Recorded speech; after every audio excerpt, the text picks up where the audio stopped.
Hey, hi all. I'm Abhishek, and today I will speak about language understanding intelligence service. I know, like for the whole day long, you have been hearing about a lot of cognitive services and lot many things in those regard. Even we saw a lot of complex areas how to moderate content, videos, and all. So, basically, this will be a very lighter topic compared to them, and also it would be a breather for you guys also, right? Because we are approaching towards lunch, so the content is rightly fit by Nandadeep and team. Cool. Okay, so let me start with it. So let me introduce myself first. I'm an architect in intelligent cloud and automation space. I'm a C# Corner MVP for my contributions there.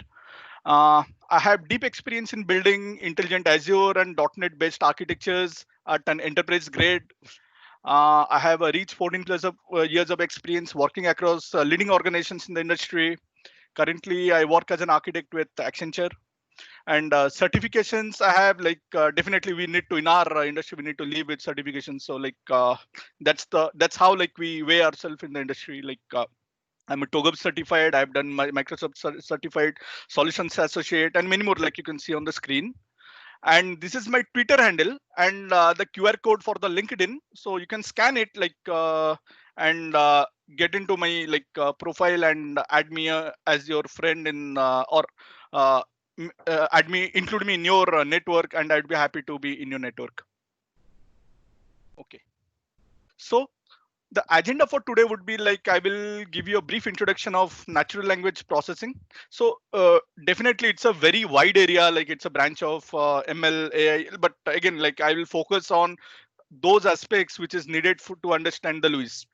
So I won't be getting much deep into NLP and how it works and how exactly the models behave and all, because it's itself quite a complex area. So then I will speak about language understanding intelligence service. I'll give you a brief introduction of LUIS, from where it has come, and all those things. And most importantly, the secret sauce behind LUIS, how we build a LUIS application.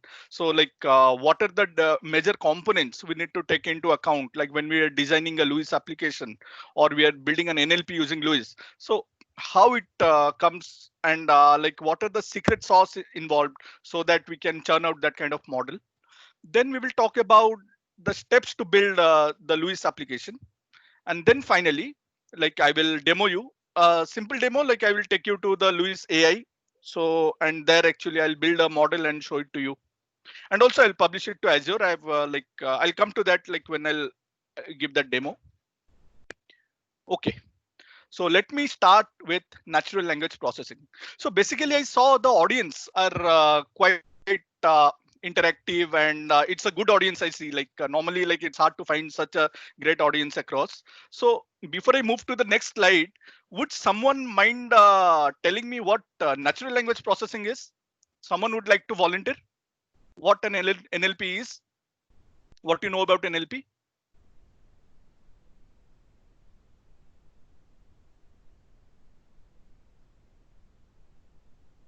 Okay, let me do it. So NLP is something like natural language processing is something that facilitates the interaction between the human and machine, right? So what happens is we have our computers, we need to speak to it, and the computers, or rather the programs we build in the computers, they need to understand what I am speaking. So they need to process it, they need to react to it, they need to act on it. So the best examples are the chatbots, or rather almost like all of us have either Siri or Cortana with us, right? Cortana, I think everyone must have we have in our desktop and laptops, and Alexa, most of us will be having it. So what are they? They are those devices uh, that act on the natural language that we speak on. So whatever we are speaking, so they try to interpret it, understand it, make sense out of it, and then they act on it. So as a whole, so what they're trying to do is they try to interpret what human is saying and try to understand what natural language the human is speaking about. So any queries here,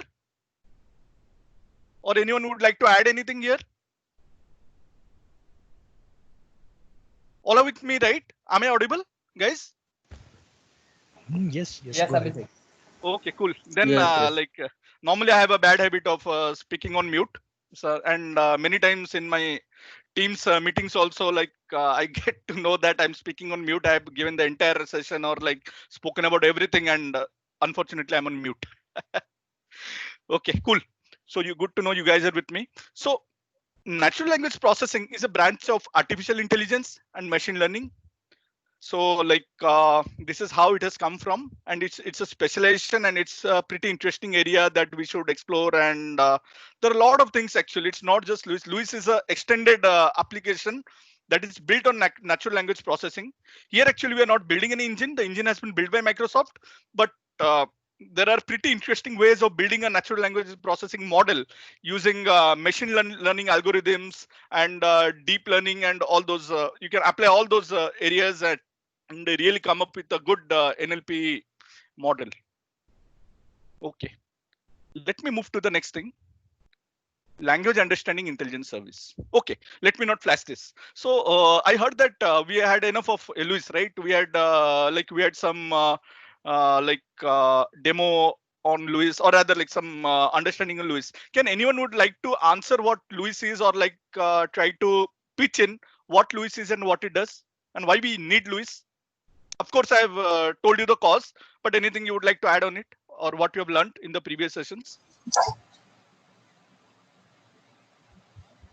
So it basically interprets the language and then sort of translate that into Yes, the way as that my opinion, basically we can categorize the text. Like suppose you have some description or you have some line of text, so we Okay, can categorize that text fall in which category. So as per the category, we can manage the text. So where we need to send, in which like in which department, or in which like in the previous session also, uh, they have shown us basically they categorize the text on which team channel we need to share with. So okay, these kind of scenarios we can basically use, Luis. okay, okay. This is an application area that you spoke about. Let me just like uh, give you some examples and try to tell you why we need Luis. Okay, so let me go back to 90s. In 90s, we used to have console applications, or rather newly launched Windows application. I don't know, like if someone of you might have got your hands dirty during 90s period, you must have built some kind of some console, or rather some batch console applications and all, right? We used to see that. We used to play those used to have a floppy disk inserted, then some UI used to come. So those kind of traditional things we had. Then came the age of internet era where we had the static web pages, right? We had HTML. So where we used to use HTML web pages to describe our content or rather host something. So even we used to check our results, 10th result and 12th result on those HTML pages, but they were not that flashy as we have today, right? We have Angular and all those stuff. Then came an era we did this era continued. This web pages and Windows applications, they became more and more robust, and today also it's maturing like anything. Lot of things coming in the way, and it went on, and it's still growing.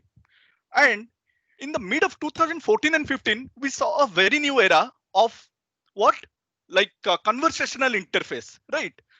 Like around 2014, 14 to 16, like in 2016, the bot framework was introduced by Microsoft in the build tour. So we saw that era. So we got a new kind of application. We called it as the new age or the next generation IT application. What is that? Those conversational interfaces. And as a part of these conversational interfaces, so we all these things came in. So what was the challenge? So when we had a conversational interface, so when I first built my bot, and my first experience was I saw in the build tour the demonstration for the bot framework. I came back home and created a article in MSD um, in TechNet Wiki. So there actually I built a bot and host described it there in the article. So what I did was I used to say hi to the bot. Based on the hi, I had written some kind of rules and algorithms, and the bot used to respond me back, right? With whatever answers I had hard coded. So what I done was I had introduced some kind of rules there, right? That if I say hi, then I'll have a statement in my bot code that if I read hi, I should respond back hello. If I ask like I want pizza, then it will respond back like with like how many numbers. But if I type in something else like I need some awesome pizza or something like that, my code will fail because it is rule based. I have added some logic there to respond back, right? So in such a scenario, there came the need to start understanding what the human or rather the user is typing or keying in about. So we need to derive more context out of it. Instead of having rules and logics to respond back to the customers or rather the users who is interacting with the bot should be intelligent enough to understand what it says. For example, a user like suppose you have built a bot for a pizza restaurant. So if I am saying hey hi, then I should be greeting it back. And when I am saying I want four paneer pizza, I want seven get me some delicious pizza. Can you let me or give me a list of the pizzas? So my bot should understand what the human being is saying, or rather what the user is saying, and act based on that, right? Not that it should have some rules or and it's not possible to build a rule on human languages, right? Human can speak anything, they can say anything to the bot, but again we need to train the bot to respond back. Okay, there came the need of such services like LUIS. So what LUIS is? So LUIS is something that processes the natural language. It understands what human speaks and it processes it. It understands it, interprets it, derives the meaning out of it, and gets back appropriately. That makes sense, right? What LUIS is, guys? Was it clear? Or? Yes, Yep. yes, Abhishek. Yes, Abhishek. Yes, Yes, Abhishek. Okay, cool. So let me, I just give some example on how we came to the conversational interface era. So that was pretty cool. And let me now tell you like a few of the things about LUIS that you should be knowing. So we have already been discussing LUIS from the morning as part of Azure Cognitive Services. So I did not say this. So it's a part of Azure Cognitive Services. Yes, it is a part of Azure Cognitive Services. The next interesting part is it supports 19 languages. Isn't that cool? It's not just English. Like a LUIS model can understand 19 languages. And even it can understand Indian regional languages. There are a couple of Indian regional languages. I'll just show it to you. So if you see, it understands Tamil, Telugu, Marathi, right? Hindi. So it's exciting, right? It understands so many languages, like 19 languages. I had counted this, this is as per last week's figure, but it keeps growing. When I did LUIS in November last year, another session, there were I think it was 11 languages were supported, and I was happy to see 8 more got added, and it's still growing actually. The list is growing, and the support is increasing. So that is pretty interesting actually. Okay, so it supports 19 languages. It's exposed as a REST service. So if you are from the development background, from the coding background, when you hear that anything is exposed as a REST service, you are the happiest person in this world, right? Because we get happy because REST is the best form of service. We just get a set of JSON, interpret it, and get going, right? If you're from .NET background, we can use Newtonsoft packages, understand the REST APIs, and get going. So it's a REST service, and the advantage is that though it's a Microsoft offerings, as it is exposed as a REST service, like any other Azure Cognitive Services, it can use across platforms. I can write a code in Java. I can you can write a code in Angular or any of your favorite languages, and you can use Azure Cognitive Services, and hence LUIS, as it is exposed as a REST service. And of course, I've spoken about this. It's a natural language processing service. Let me touch upon this. Active learning. I'll speak in the end. Let's park it as of now. So it's an offering from Azure. It's hosted as a Azure platform as a service. So inherently, it is highly scalable and reliable, right? Because we as a developer, because the PaaS rules apply. Okay, in what are the PaaS rules? So in the world of platform as a service, we build our code and host it in the platform and forget about it. And everything, infrastructure, maintenance, high scalability and reliability, everything is taken care by the underlying platform. So we not worry about it. We just need to choose our plan, Azure Cognitive Services plan, and leave rest to the Azure platform. It will take care in the background. And the best part is it is a no code development environment.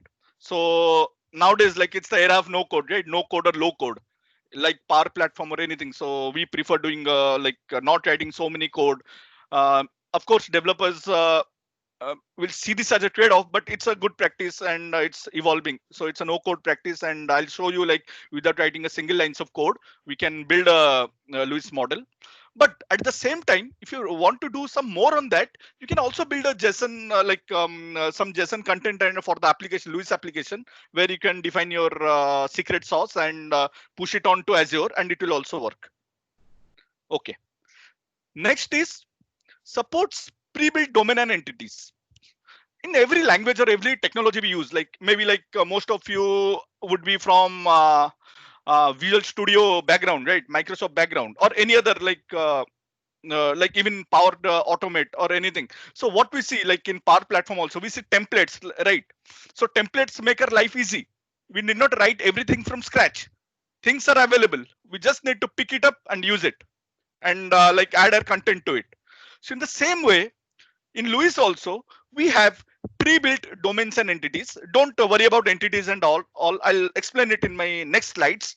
So we have this stuff already pre-built, and you can easily use them just like any template in any other application, like any other technology or any other tool or any other platform that provides. Okay. Now let me come back to this active learning. So it's the most important feature of LUIS. So let's park LUIS. Anyone in the audience would like to say, help me understand what active learning is? Active learning is something that it learns on the go. So basically it trains itself while it is delivering. So this is what my understanding is. Bingo, you actually cool. That is actually you hit the bullseye. That is what active learning is. And when we say about active learning, I'll give you a very nice example. Like this is exactly what you said. Let me just suffice it with one example. So let's take an example of a kid. Okay, when the kid is born, he doesn't know anything. Like he can't interpret colors or any apple. It's an orange, it's a color, it's red, blue, anything. But on its way, when it grows up, maybe he's now 1 year old or 2 year old, like it starts recognizing the colors. So what the kid does is it is cognizant about its environment. It sees around, so what all things are happening around in the environment, and it learns from the environment, right? And then slowly, like it will see an object, we call it as apple. He will understand that its parents are calling it as an apple, so it's an apple. So it's red in color. So all these it learns on its journey of growing up, and while growing up, he gathers all this intelligence, right? So this is an example of active learning. So in case of LUIS, you are building a model, right? NLP model. And obviously, while building an NLP model, we cannot have everything trained to it, right? If someone is from ML background, you can get it, right? We cannot have a model that can be 100% accurate. We have to train it continuously, right? What LUIS helps us is it supports active learning. Like though it has been deployed, while it is being used, if it doesn't understand something, it tries to learn it. Like definitely, like there are some activities we need to do for to support LUIS to do the active learning, but it learns it on the fly while it is in action, and it builds its own database. So that is how it is actually. Like all these intents, entities, the newer things that we are asking the bot. If the bot is using LUIS, so it has the capability of learning it on the fly, just like a kid does from the environment. It learns from the environment, it adapts to the environment, and it starts doing the things for the environment. So this is a brief introduction of LUIS. Of course, it's a long one, like I spoke so many things, but I hope that makes sense, right?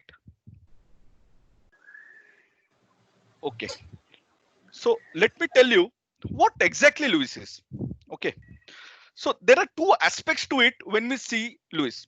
First is the natural language processing engine that is managed and developed by Microsoft. So to be very frank, we will build a model, but we are not going to build the engine itself. The NLP engine is already built by Microsoft. The heavy lifting has been done by the Microsoft. They have provided us with the engine. As a developer, what we need to do is we need to train the engine. We need to extend what Microsoft has given us. We need to use that and train the engine with our business requirements, right? So Microsoft gives us the engine and we are training the engine with the business specific requirement. And once the engine is trained, we are exposing it as REST APIs to the world to consume it. That makes sense, right? Yeah, totally. So like this is what is the essence of LUIS is actually. So we normally train it and then use it.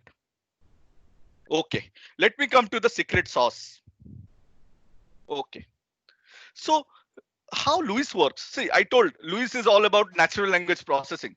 So definitely it has something to do with the way we speak in English, right? Verb, noun, and phrase. Sorry, R is missing there. Apologies. It should be here. Actually, it should be phrase. So I'll correct it before I send upload the slide for you folks. So like therefore you see here like intent is we called it as verb, noun, and phrase. So let us get into what it is.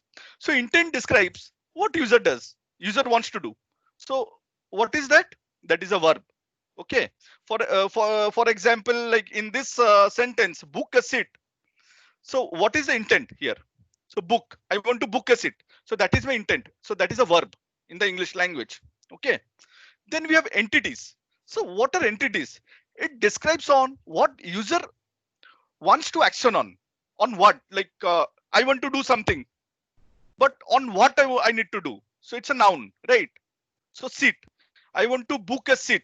Okay, so seat is a noun, and utterance is something what user is speaking about. Okay, so for example, book a seat. So if you take this example, book a seat. So book a seat is an utterance, that is a phrase in English language, and then it has a verb as every sentence or phrase as a noun and a verb, right? That's the basics of English. So the same basics of English holds good for LUIS also. So intent is the verb, that is book, and entity, the noun, that is sit. So I want to book a seat, that is the phrase. So clear about this secret sauce? So basically what happens is whatever utterances or sentences, I'll show you in the demo when we add utterance. So you whatever the customer will be typing or keying into the bot or saying to the bot would be a phrase, right? English sentence. So it needs to make meaning out of that sentence. So how it will make the meaning out of it? So it uses the same old English vocabularies, or rather vocabulary is a wrong word. So it uses the English way of interpreting the English, like interpreting the sentence. So that is like it maps the entire phrase into verb and then it acts on it. So that is the basic thing when we design any LUIS application. And LUIS out of the box provides us the way to build our own intent and entity. So we'll see that while I'm demoing it. Any doubt here? Intent, entities, and utterances? It's a simple thing. Like intent is verb. Cool. Intent is verb. Entity is noun, and utterance is phrase. Okay. Now let's get into or take a look at the steps to build a LUIS application. So the steps are pretty simple.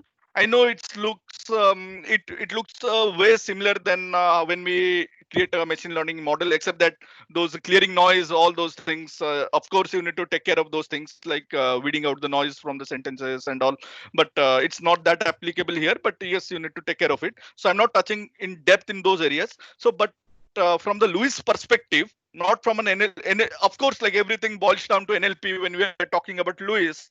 So from a LUIS perspective, these are the steps we need to do. First, we need to decide on a domain.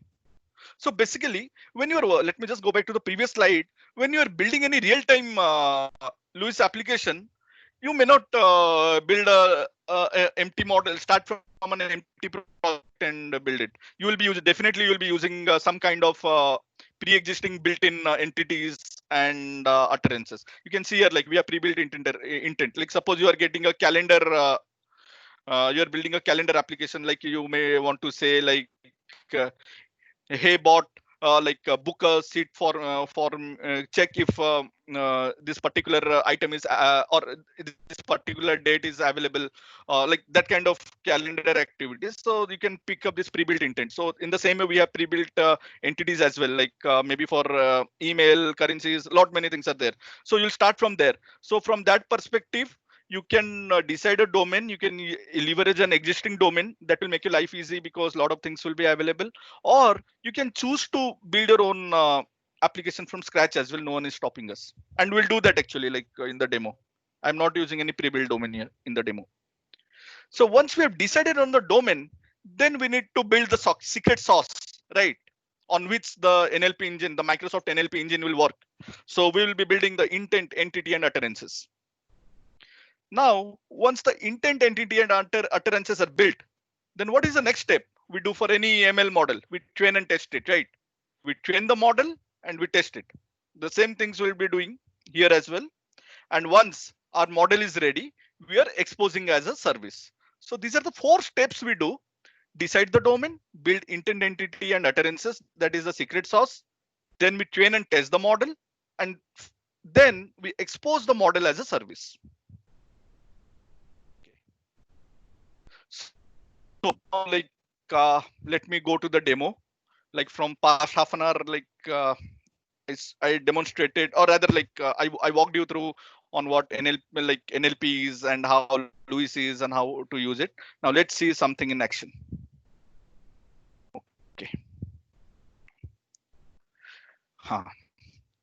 So I said that LUIS is a part of cognitive services. We'll see that how it is a part. Actually, like definitely you need to create a LUIS service in Microsoft Azure and to get it work. But this LUIS.ai is the place where you can build your natural language processing models. Okay, so you need to open this as a first step when you want to build a LUIS application. So you need to build open this link, LUIS.ai. You need to log in. Of course, we need to log in. Let me do that. While it's logging in, you guys are with me, right? You understood what LUIS is and what it does, what NLP is, those stuff? Yes, Abhishek. Cool.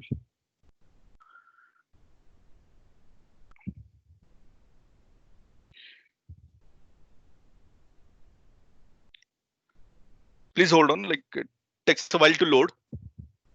Okay. So this is the place where you are going to build your $1 million LUIS application and expose. And once you've built it here, you need to like publish it in Azure portal. I'll show you all those things actually. So as a first step in any any technology, when whether it is like Power Platform or .NET Visual Studio, we first do a new application, right? Here also we will do, but I'll tell you one thing. So you can also, like I told you one thing, like see, most of the times when you're developing things or in a real production environment, it's not possible for you to build an app in the UI because you'll end up in training many things and it's very hectic. So what you can do is you can build a JSON. So I'm not discussing the JSON part here, like maybe sometime later, or you can reach out to me. I can help you like how to import a JSON and get it done. So like you can build your JSON format, like a JSON entire application in the JSON, and you can import it. So what will happen is you'll get that kind of programming experience where you will declaratively you will call out like this is the entity, this is the intent, these are the utterances, and you can import it to the application. So most of the time in the real world, that is what that happens. So let me take the simple route. So let me click on new app for conversation. I need to give a name. Say, I'll do it my restaurant, or let me call it a restaurant app. So I will keep, I said that it supports so many languages. Let me keep it English. So you can give some definition and you are done. So in the background, it will create a canvas for you. So if you're new to LUIS, so whenever you create a LUIS app, you get this like a kind of information, like what you need to do, a tutorial kind of thing. You can go through it. You'll find a lot of insights out of it. Like you can see, like it gives it very pretty in a really in a cool way. And to be very frank, like I work on multiple clouds, like and multiple vendors. So I have seen Microsoft documents at the documentation are the best. And here you can see, like here also, like they have put in their all efforts to make it very well. So if you are working on Microsoft technologies, just refer the documents and you'll be get going. Okay. So I didn't talk about this non-entity. I'll I'll explain this towards the end of the demo. It's a very important thing to like have an understanding on. Okay. So I said the secret sauce. What are the secret sauce? Intent, entities, and utterances. So let me stick to that what I told and build my application. So let me first add intent. So what is an intent? Can anyone from the audience tell me? It's a noun or a verb, intent? It's a Verb. Cool. So It is a let me verb. create. Cool. So good that you were with me. And this inspires me also to speak and keep the momentum going. Okay, let me create a new intent. I'll name it as buy. Okay.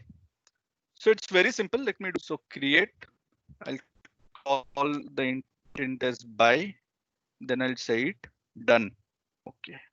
Let me get into this buy intent. None I'll tell later. So here, let me call out some utterances, because we need to have some utterances that we need to map those verbs and nouns, right? So get me 4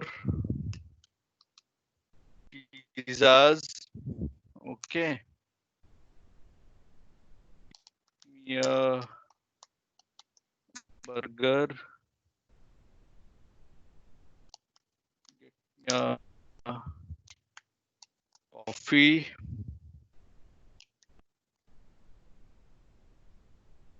Or let me do something like fetch me some chocolates.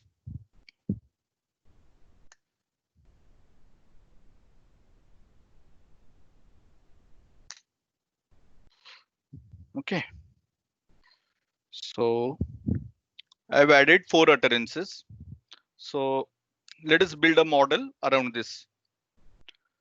So my next step is like I'll come back to the intent here, but first what I need to do is for let me define some entities, so that I can map these utterances. Let me get into the entities tab. You can see here, right, pre-built entity are there. I'm not stressing on it. I'll ping you the links here. Actually, you can go through and see the pre-built stuff and all. So we have a lot of things like patents.ne. So suppose like you want to have a variable placeholder, like you never know like when the sentence is going to end. You can have patents.ne and you can also use regex expressions and all. So I'm not touching those aspects now. So let me create an entity. There are 2 entities, like I need a coffee, like I need 4 chocolates. So let me keep one as number of.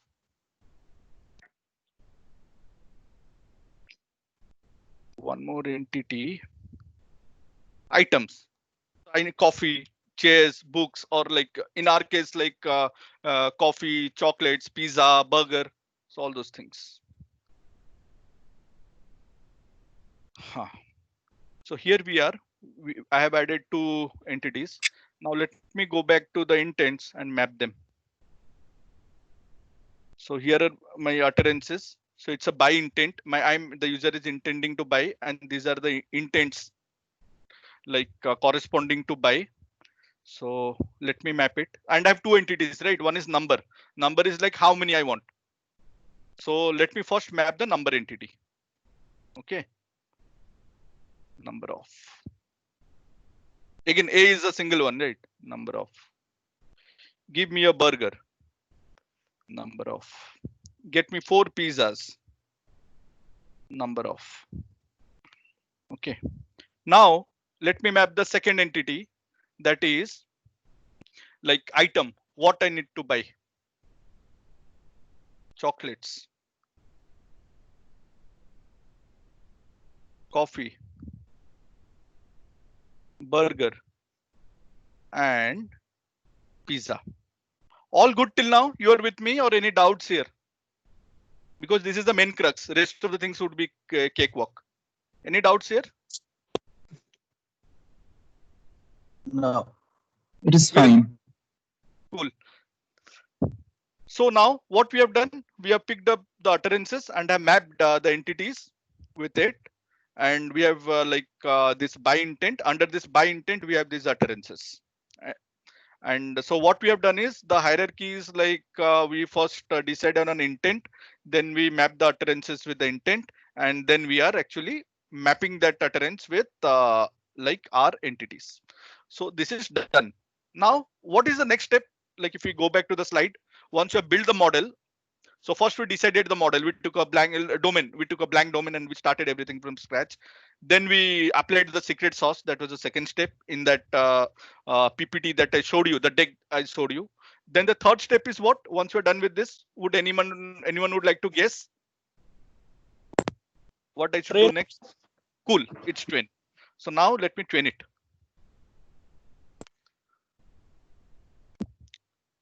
I have just 4 utterances, so the training will be quick. Okay, we are done with training. So now let's test our model. Okay.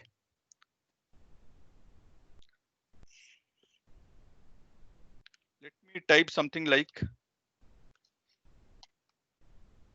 get me 6 ice creams. It does. Let me inspect it on the fly. I got a confidence level of 0.803. That's pretty good. So what we are getting here. So if you remember, like if you go back to the mappings we did, we had 2 entities, right? Number of and items. I can see the user is using the buy intent. You can see the buy intent matched, right? It's a you can have see here actually I had a single intent it's a coffee shop, or rather a restaurant will not just have a buy, so it will have a deliver, buy, deliver, or rather like maybe like add menu, like that would be management activity. Some manage anyone who is managing the restaurant will be actually adding the menu and all. So those kind of activities can be done. So we'll be having multiple intents here. So in that case I should have done that. Apologies, like because of less time, I just ended up with a single entity. Sorry, single intent. So you can have multiple intent. Out of that, one intent would get picked up automatically by this model. And here actually you can see the buy intent has been picked up, and it has a confidence level of 0.8, that is 80%, 80.3%. And in this intent, when I say get me 6 ice creams, so from the buy intent, the user wants to buy the thing. How I can interpret is user wants to buy something. So what it wants to buy?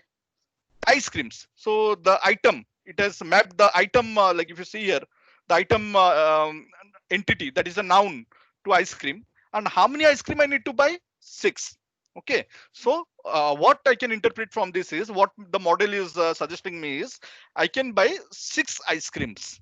Okay, so from here we are good, right? So when the when we'll build our bot code or bot framework application or any cognitive bot application in either in Microsoft bot framework or any other language, so we just need to pass on this sentence, like whatever user is saying. Suppose user says something, we just need to pass on that sentence to the REST API, and the REST API is telling me that you need to buy this and these are the number of items, and this is the item. So we just get those suggestions, and my bot now knows what to do. Okay, we could easily map what the user is saying with what he needs to, what the bot needs to perform.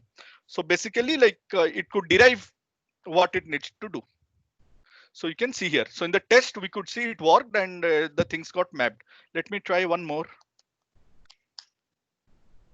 So Abhishek, this is Rajiv. One question here, Yep. you are initially you have trained the model with the using of burger, chocolate, and coffee, and here the confidence level is saying 80%, and you are asking for ice cream, which is not into the buying part. So don't you think that the confidence level is quite high here? I'll tell you why it is. That is the essence of natural language processing. Okay, I need to uh, train my model with a subset of things, but when NLP will come into place, I can train my bot with everything, right? I'll just train it with a very few list of things, and the underlying engine, the underlying NLP engine will sense or make meaning out of it, what the user is trying to say. Okay, and that is what I had tried to demo here with this sentence, and intentionally I didn't pick any of those keywords. I just wanted to demonstrate this, and thanks that you used this question. And that is actually I know 80.3% is not that high. If I will just use now fetch me some, or fetch me 6 chocolates, definitely the percentage will go high. Let me do it. For fetch, you see, we got a 95.9%. But again, it did not fail with ice creams, right? Yeah, so I thought that the means confidence level would lies between 60 to 70, but it is 80 because that item was not there anyway. So I agree with you now. Yes. So see, what it did is it matched the patterns.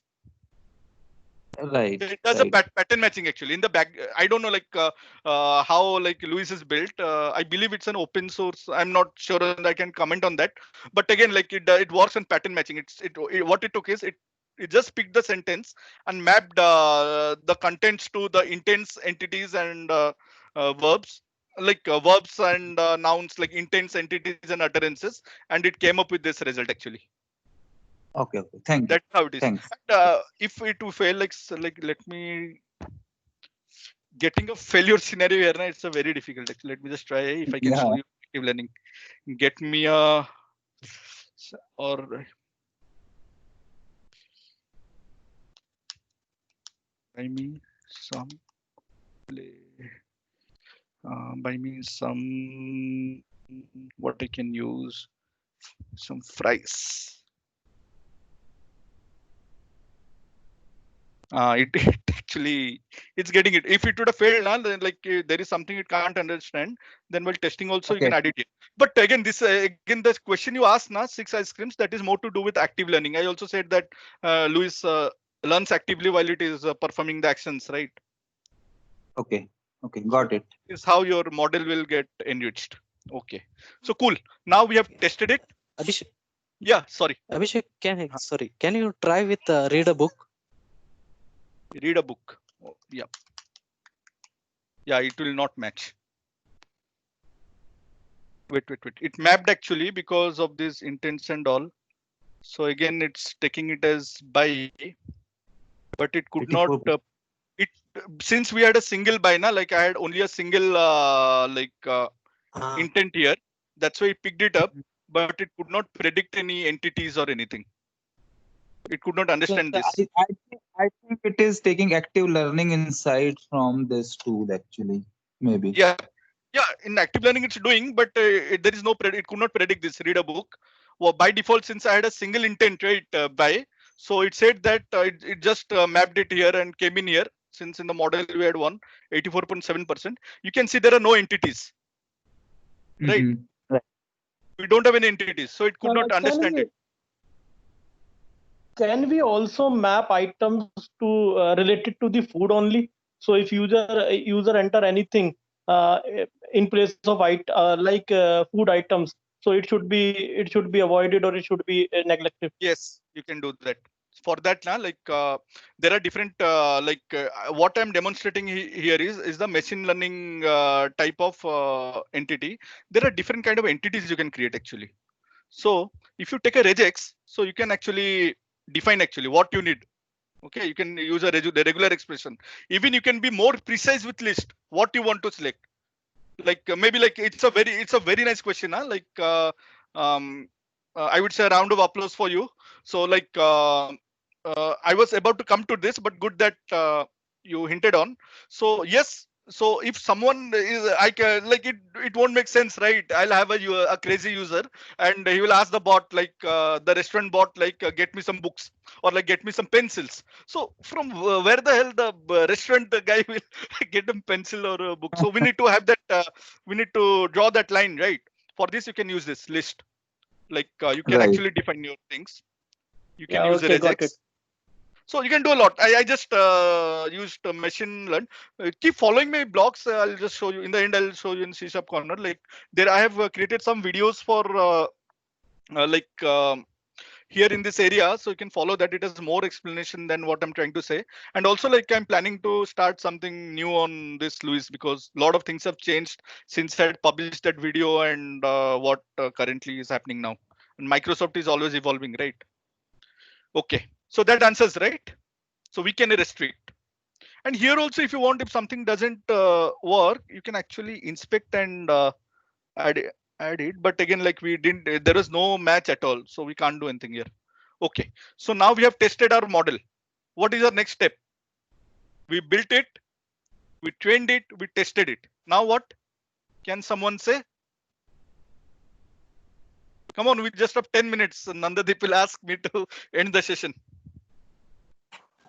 Deploy it or publish it. Cool. We need to publish it. So before publishing, so what are the things we need to do? I said, this is the place we are building our model, but to publish it, we need to go back to Azure Cognitive Services, right? We need to create an Azure Cognitive Services and map it here. To do all those things, we need to go to manage. Before training the model, I would say this would be the first thing when you are working in a real practical project. Okay. So here actually, you can go to publish settings. No, sorry, Azure. One more thing I missed. So with all these Luis things now, you can do all these things also. You can do a sentiment analysis and incorporate all those things with your Luis model.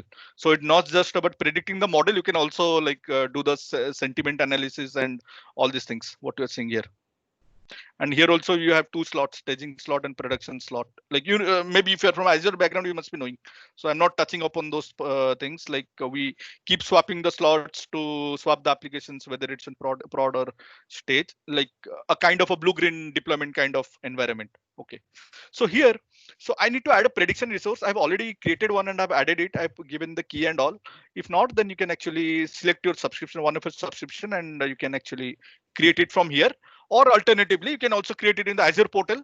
I think we spoke about cognitive services in details. I'm not touching upon that. You can create it and come back here. So once you've done that, the next step is like you have mapped everything. You have a cognitive services ready. So I'll publish it. So let me publish this. I'm publishing it to the slot. So just okay, let me do this. This staging slot and production slot are just like a blue-green deployment kind of thing. Like you get the things ready on the stage slot when you're confident on it, so you can do the swap, right, between the prod and staging and prod slot, so that you don't lose your prod slot and you still have that stage slot. Or rather, like exactly what happens in blue-green deployment, you keep diverting your traffic to blue. When you're confident, then you start diverting your traffic to like slowly, like you migrate your traffic to green, right? So those kind of things you can do. Okay, so it's published now. So let me access. Okay, let me access the endpoint URL. So let me copy it. Fingers crossed. You can also, right, in cognitive services, so we need to send some queries, and this is the cognitive services URL, and this is the key we give actually, like for your API to work, the authentication mechanism, the handshake that happens between your code and the cognitive service. So get me to chocolates. Fingers crossed, it should work. Here I am. So you can see it has written me a JSON thing. I can easily do a like suppose I'm building my bot in C#. I'm using Microsoft Bot Framework. I can do a Newtonsoft. I can use a Newtonsoft package and parse it, and I'll get everything. I come to know that number of items is chocolate, and intent is buy. I'm intending to buy, and it's well trained. Cool. I got a 99.9 confidence level here. Okay, that was all about cognitive. Luis. Let me just touch upon the last thing that had parked, and then we can call this session as closed. Let me go back to my application build. So we have a none here. So what is this none entity? Can anyone tell me, or can any wild guesses what is this none is? Is it the else condition? Like, if nothing works, this is what the intent is. Exactly. That is what it is. If nothing works, then this is the fallback. This is the fallback intent that will happen. If nothing works, suppose in real time, you're not going to have a single intent, right? You'll have a bunch of intent: buy, manage, like deliver, and so many things happening there. If user is trying to tell something and it doesn't understand, then you need to implement this non-entity. Okay, why that point of time read a book, it redirected to buy, because we had not implemented this non-entity. It is blank, we have not trained it. Had we trained that, then it would have went back and told that sorry, I could not answer this, maybe you should be asking this question. So something like that you can program actually. So this is basically a fallback. If nothing works, it doesn't understand any of the intents, it should come to none. Okay, so that's all I had planned for today. I hope you enjoyed it and you liked the session. So over to you, Sid. Thanks, Abhishek. Yeah, thank you again for your time and sharing this knowledge with us. It was really insightful. And on a lighter note, it was not fair that you were talking about pizzas and burgers during lunchtime. Okay. But on a serious note, yeah, it was very great examples to look at, and how to train our Lewis model. I mean, I have learned a lot. So that's it. I mean, we have Q&A. So if anybody has any other questions and answers, we still have 6 minutes to go. Please go ahead, unmute yourself, and you can ask the questions. Cool. I completed a session in before 6 minutes, huh? Cool. Yes, you are on time. Then in that case, okay, they can ask questions. I can share some references actually. That will be meaningful for them. Yeah, I mean, as again, I would be the first one to have some questions. I noticed that you used your Gmail account to log in to Lewis. Out of curiosity, it is still an Microsoft Live account only, right? But which you can still use with Portal and Lewis. Yeah, it is the same account with which I have my Azure subscriptions. Okay. My Azure subscriptions are mapped to this account actually. I have some pay-as-you-go subscription as well as some other MSDN subscriptions. Right. Okay. Okay, fine. And in one of your slides, you mentioned about the pre-built domain and entities like calendar, restaurant entities. I just wanted to know, is it something like template kind of thing wherein it will automatically create something? Yes, yes, yes. This is the template. Like we have these templates, so you can leverage it actually. Like we have in Power Automate or a Power Platform also. Like we have right some pre-built template. You can leverage it, so it will make your life easy actually. That's pre-built domain. You can just leverage them and build your applications. Okay, thank you. And for your interest, what you can do now, guys, like I'll just ping this URL. Just go through it. Like it's pretty much like what I spoke on, but it has more insights actually. I didn't touch upon some few concepts like we had a question, right? What happens if a user speaks something else? So what will happen? So those kind of answers you'll find when you dig into this Microsoft documentation. So I'll Okay. just paste it.